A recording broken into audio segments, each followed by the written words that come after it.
Assalamualaikum, selamat datang di channel YouTube Mem Erni. Pada video kali ini kita akan belajar pelajaran kelas 3, yaitu pada tema 3, benda di sekitarku. Subtema 1, aneka benda di sekitarku. Pada pembelajaran kedua, yang baru bergabung di channel ini, sebelum ditonton videonya, ayo kita subscribe dan nyalakan lonceng notifikasinya agar kalian mendapatkan informasi terupdate di video Mem Erni lainnya. Terima kasih. Pada pembelajaran kedua ini, materi yang akan kita pelajari adalah membuat ringkasan dari teks tentang benda-benda di sekitar. Pengertian musyawarah. Mari kita bahas satu persatu.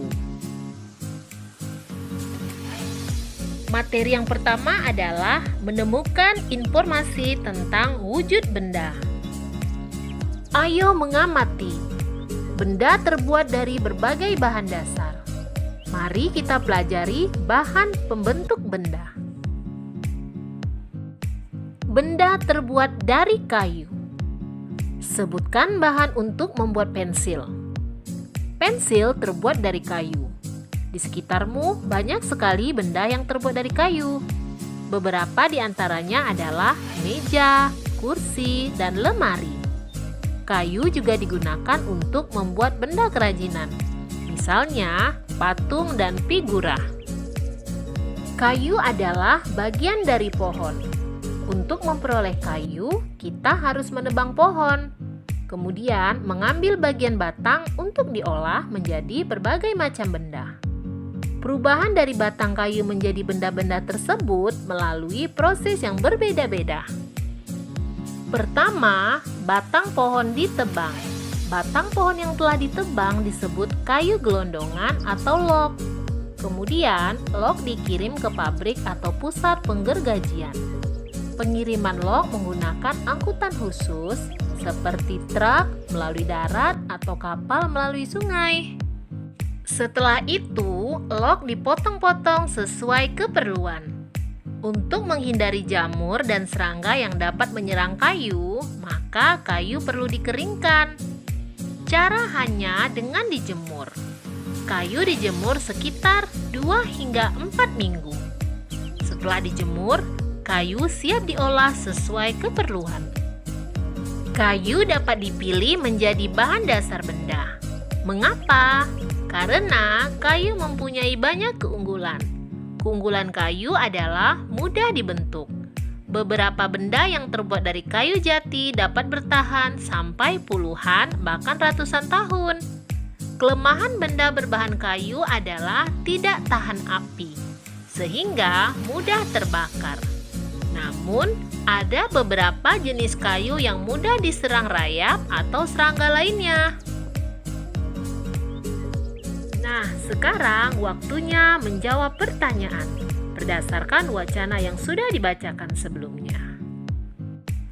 Pertanyaan yang pertama, berapa lama waktu yang dibutuhkan untuk pengeringan kayu?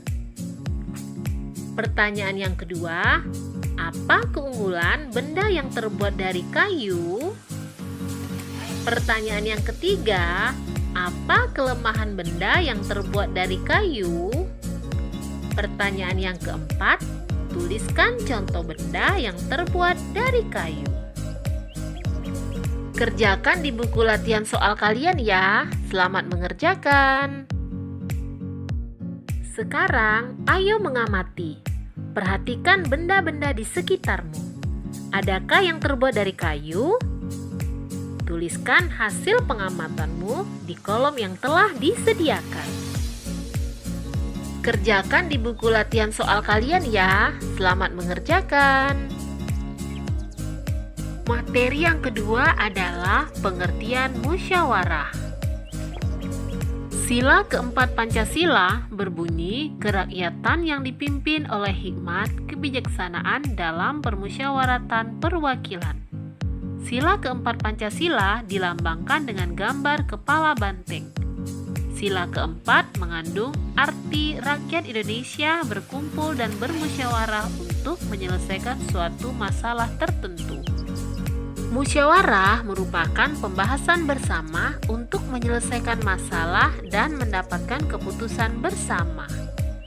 Keputusan yang disepakati lebih mengutamakan kepentingan banyak orang. Jika musyawarah menemukan jalan buntu, keputusan bersama dapat dilakukan dengan cara pengambilan suara terbanyak atau voting. Sekarang kerjakan soal-soal berikut. Soal yang pertama, tuliskan bunyi sila keempat Pancasila. Soal yang kedua, apa lambang sila keempat Pancasila?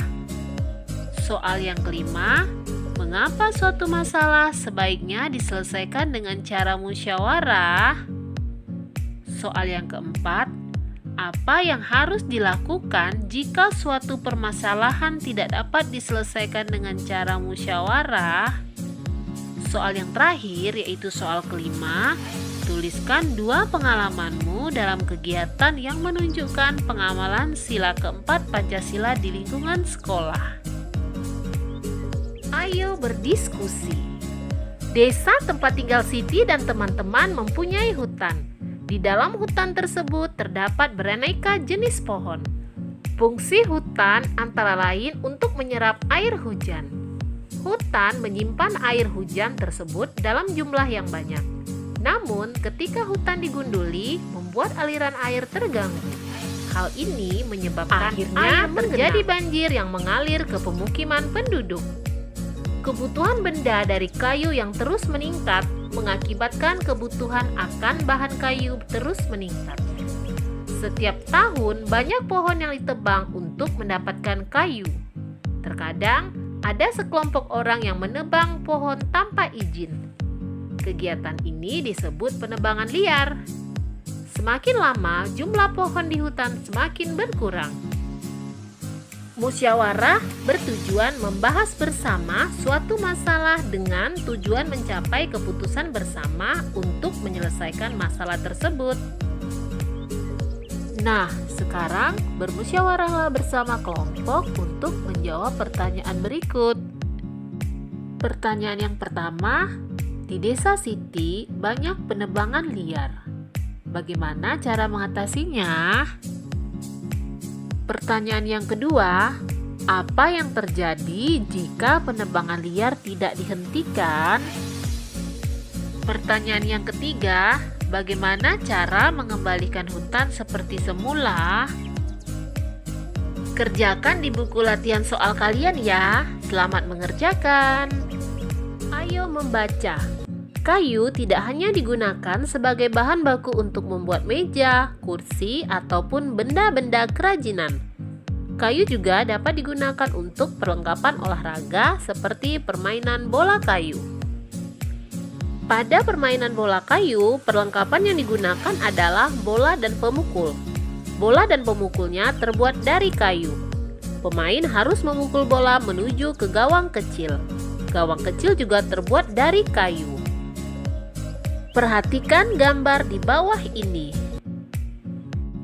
Sekarang kita akan melakukan kegiatan menangkap dan melempar bola. Tetapi bola kayu tidak digunakan untuk melempar maupun menangkap bola. Mengapa? Karena bola kayu berat. Kita akan bermain menggunakan bola yang terbuat dari plastik atau kulit sintetis. Bola ini lebih ringan ketika dilempar dan ditangkap. Mari berlatih menangkap dan melempar bola. Perhatikan cara melempar dan menangkap bola yang benar.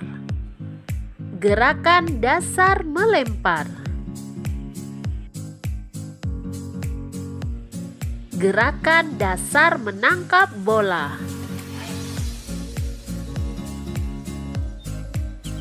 Gerakan kombinasi melempar dan menangkap. Sebelum melakukan permainan bersama teman-temanmu, lakukanlah pemanasan. Pemanasan dapat dilakukan dengan bermain. Perhatikan gambarnya dengan teliti dan praktekkan di rumah. Selamat mengerjakan. Demikianlah materi yang sudah disampaikan. Semoga penjelasannya bermanfaat untuk kita semua. Semangat belajar, semangat pintar. Thank you for watching.